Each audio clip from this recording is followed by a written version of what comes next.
Yes, it's another week in paradise. Paradise T and T. Rhythmic Trinidad, romantic Tobago. I'm Robert Amar, and this is Blog 4. The week gone by was very interesting. We saw the election date for the local government election being advised. As I had suggested, the Prime Minister would not delay. We saw Jack Warner making another intervention into PNM's territory, more PNM than People's Partnership. And we also saw Von Lee and several issues that were brought up by him, but we saw a lackluster approach, and Jack Warner should be very careful about bringing Von Lee onto the ILP's team. He should be mindful of what happened when he overused the Guyanese guests that he had in Trinidad, that almost caused him to have to put a sack over his head, so to speak. But then again, he's the politician, and he ought to know. What is even more interesting is the Prime Minister's visit to Nelson Street and the follow-up of the PNM and the People's Partnership with regards to their discussions relative to the crime and the solutions for it. Up to the time of speaking, there is only a lot of intellectual BS that is going through that keeps giving people the impression that everything is working in the best interests of having a solution to the crime problem. Last week, I had mentioned that Jack Warner had put in place a plan in Gonzales that seems to be a respected opportunity or a respected position to start from. But all of the issues that we are paying attention to today will not get anywhere unless we understand the magnitude of the problem. Social services has to play a role. The police has to play a role. The community police has and must play a role. The issue of participation of the residents in the area towards solving the criminalities that exist today, whether it be gun robberies, whether it be murders, whether it be robbery of any sort, whether it be even the issues of advantage of the people in those areas because they're held at to ransom, those must also be on the front burner. Recently, I had the opportunity to look at a movie of a woman that was put in charge of a sex crime division under the United Nations in the United States of America, who was sent to Bosnia. And I want to believe that a similar scenario has unraveled itself through these crime-stricken areas in Trinidad more than anything else. Already people have been tempered or have been brought to the point that if they go against those who are in charge, that the end result will be their demise.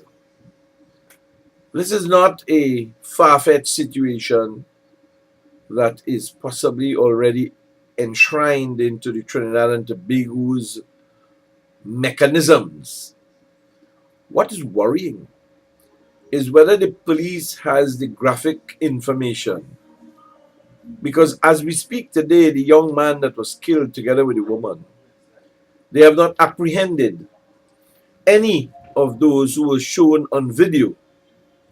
And it is worrying that at this stage of the game, with all the technology that is available, we are not yet at a point where we could really, as a principled position, apprehend those criminals who are outside there. Today, Monday, the 1st of September, as I speak, the Beetham Highway is again blocked and the priority bus route is blocked. And it's rebelling against the killing by police of one young man. Details we don't know. And only the people in the area will know what those details are. What we know for sure is that this is not going to be a quelling that is going to be as simple as it was before. Started yesterday and is now heading to today. And who knows how long it is going to go on for. Do we have deviant, bastards, bad, dishonest, dishonorable people within this community? Unfoundedly, categorically, the answer has to be yes. Do we have the data that will be able to help in the apprehension of these people? Categorically, the answer is no. Is there any interest in bringing this to an end? From what I have been advised, it would not be. You see, this whole territorial area over time, based on the dependency syndrome, has become carteled in significant people who have worked, not necessarily community leaders, but administrative people who understand what goes on and can ring the bell, so to speak, to let people become more aware as to what actions are being planned so that they can be ahead of the plan. Internal information, yes, is being exposed, not for the purpose of apprehension, but for the purpose of enrichment of quite a number of people. So when one looks at this area is block driven. This block belongs to this person, that block belongs to that person, that block belongs to that person. And those persons who it belong to are persons who are in the rank and file of administrations that are supposedly to be enforcers of these rules and regulations.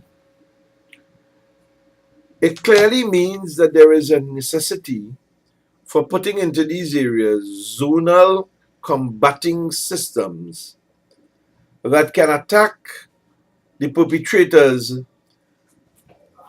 quite quickly and apprehending them so that the good people in the area do not get branded as being bad because of the community that they're living in. Will we see the administration of Trinidad and Tobago take the kind of action that is necessary?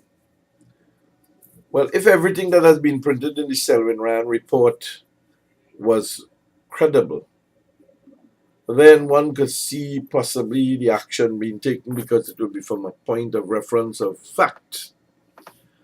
But I don't think that we could see that. And therein lies part of the problem that the state is faced with. And one would have to definitely look at this particular area as being a locked down area for a fixed amount of time, where no matter what happens, the people who go in or out of here would definitely have and must be brought under certain levels of scrutiny. Today, the country is being held not at ransom, but is being delayed in its process because there are few people whom are involved in some kind of undesirable conduct that it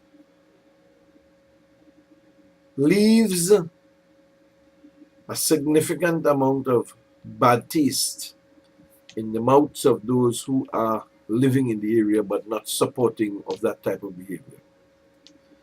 It's going to get worse before it gets better. There would be maybe a significant outfalling.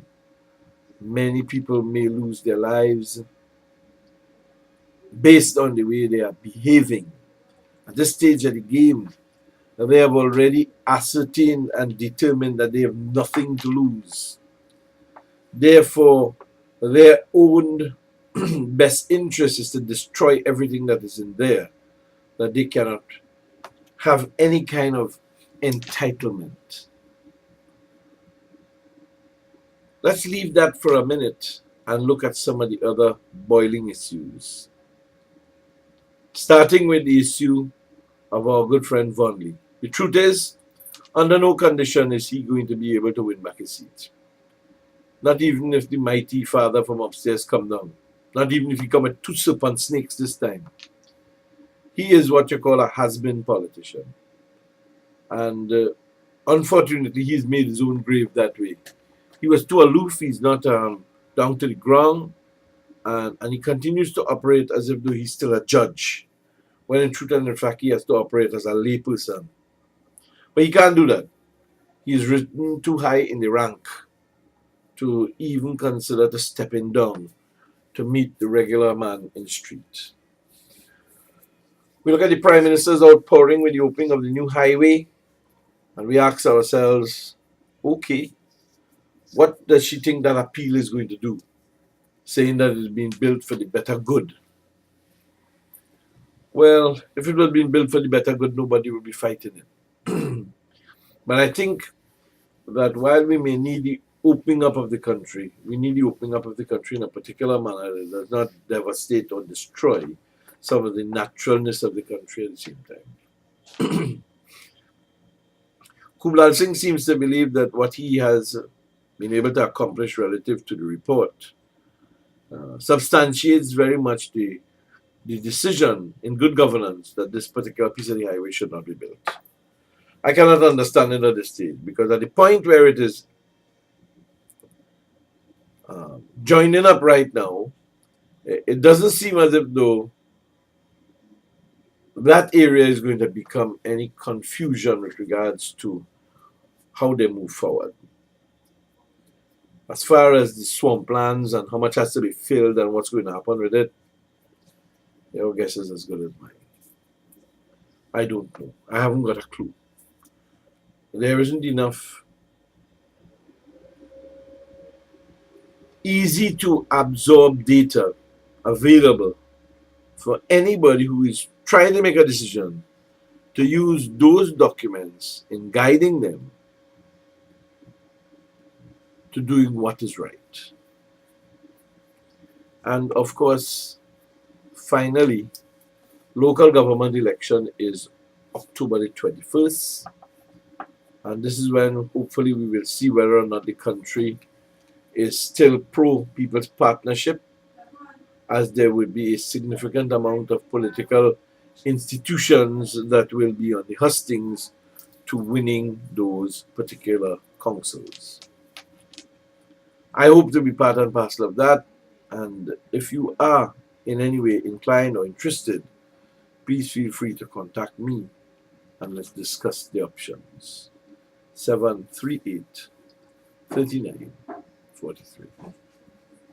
Until the next blog, which will be next week, I'm Robert Amar saying thank you very much, and do take care of yourself as I look forward to meeting you again within the next week. Bye.